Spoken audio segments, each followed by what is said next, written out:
দেখতে আপেল আকৃতি, গন্ধ কমলার মতো এমনই আপেল কুল চাষ করে স্বনির্ভরতার পথে ওন্দার গোগরা গ্রামের জীবন কৃষ্ণপাল। বহু পরিচিত নারকেল কুলকে পিছনে ফেলে বাজার দাপাচ্ছে জীবন কৃষ্ণের আপেল কুল। এই মুহূর্তে দাম যেমন বেশি, তেমনই চাহিদাও।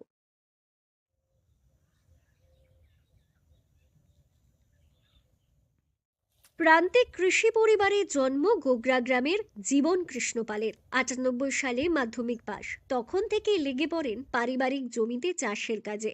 চাষ আর পড়াশোনা সমান্তরালভাবে চালানোর ফাঁকেই খোঁজ পান এই আপেল কুলের। সুদূর নদিয়া থেকে এই আপেল কুলের 450 চারা এনে নিজেদের 2.5 বিঘা জমিতে বসান। তারপর আর ফিরে তাকাতে হয়নি। গাছ লাগানোর পরের বছর থেকেই লাভের অঙ্ক ঘরে ঢুকতে থাকে।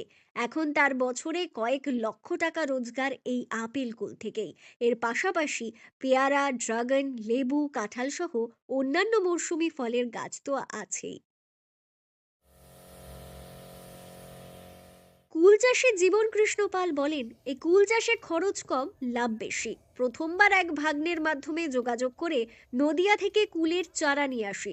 বর্তমানে প্রতিটি গাছ থেকে 25 থেকে 30 কেজি ফলন ও বর্তমানে এই আপেল কুলের পাইকারি বাজার মূল্য 65 টাকা প্রতি কেজি পাচ্ছেন বলে তিনি জানান। বলতে ধানের থেকে প্রফিট বেশি, খরচা কম, প্রফিট বেশি। এটা আপেল কুল আমাদের নদিয়া থেকে চারা নিয়েছি।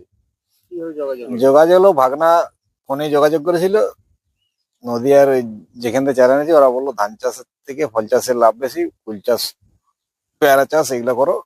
যার জন্য আমরা চারা এনে লাগিয়েছিলাম। প্রথম বছর লাগানোর পর ভালো প্রফিট হয়েছিল, তারপরে আস্তে আস্তে আরো বাড়িয়েছি। প্রত্যেকটা গাছে 30-35 কেজি করে গড়ে। বাজার দর এখন 65 টাকা কিলো। প্রতিবেশী প্রশান্ত নন্দী বলেন, এখন কুল সহ অন্যান্য বিকল্প চাষে মানুষের আগ্রহ বাড়ছে। এই চাষে রাজ্যের উদ্যান পালন দপ্তর থেকে ব্লক কৃষি বিভাগ প্রত্যেকের যথেষ্ট সহযোগিতা মেলে।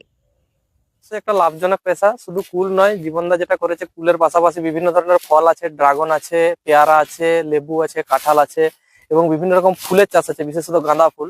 এগুলো অবশ্য একটা লাভজনক পেশা, কিন্তু সেক্ষেত্রে সময় বেশি পরিমাণে দিতে হয়। আমি অন্যান্য চাষিদেরকে অনুরোধ করছি, যদি এরকম ভাবে চাষ করা হয় তাহলে সেক্ষেত্রে যে গতানুগতিক পদ্ধতিতে চাষ করছি সেক্ষেত্রে যে ঝুঁকিটা থেকে যায়, সেই ঝুঁকির থেকে অনেকটা মানে সুবিধা হবে আর কি। মানে ঝুঁকিটা অনেকটা অন্য দিক থেকে মেকআপ করা সম্ভবপর হবে।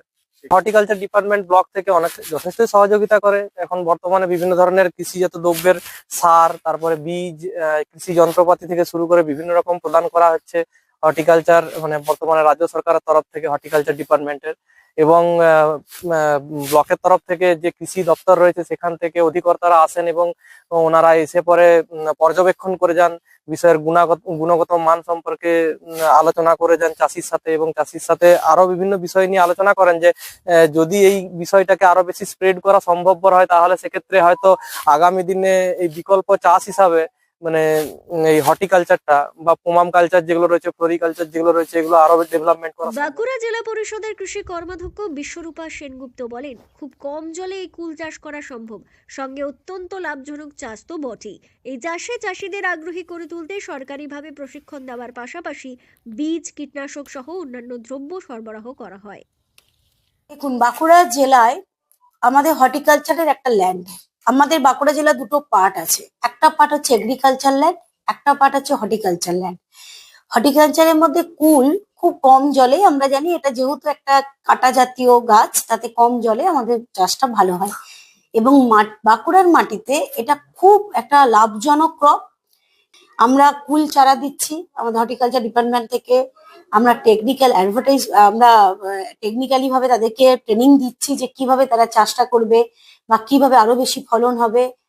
তো সেই জন্য কুল চাষের প্রতি একটা চাষিদেরও আস্তে আস্তে তারাও খুব আগ্রহী হচ্ছেন। অবশ্যই খুবই লাভজনক। আমরা বাইরের কুল প্রচুর দাম এবং কুলের মধ্যে অনেক ভিটামিনও আছে আমরা জানি, যেটা শরীরের জন্য, স্বাস্থ্যের জন্য খুবই গুরুত্বপূর্ণ একটা ফল।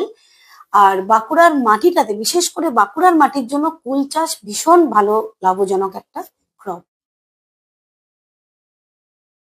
ব্যুরো রিপোর্ট, দক্ষিণ বাঁকুড়া দর্পণ, ওন্দা।